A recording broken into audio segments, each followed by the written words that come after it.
Hindi sukatan ng yaman ng ulam araw-araw. Alam mo kung kailan mas masarap ang ulam? Hindi ngayon, kundi noon, nung wala pa kayong pera, pero kumpleto pa kayo.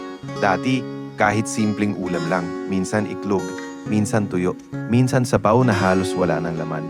Minsan nga pagkahatian niyo pa kasi hindi sapat para sa lahat. Pero may isang bagay noon na hindi mo napapansin.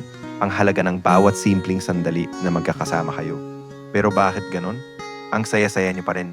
May kwentuhan sa hapag, may kulitan kahit pagod, may lambingan kahit hirap na.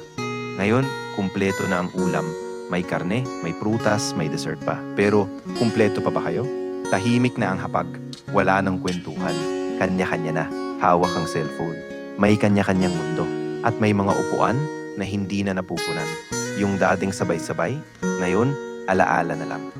Kaya hindi porket masarap ang pagkain mo ngayon, mas mayaman ka na. Baka mas mayaman ka pa noon. Kasi ang totoong yaman hindi nasusukat sa kung anong nasa plato mo, kundi sa mga taong kasabay mo.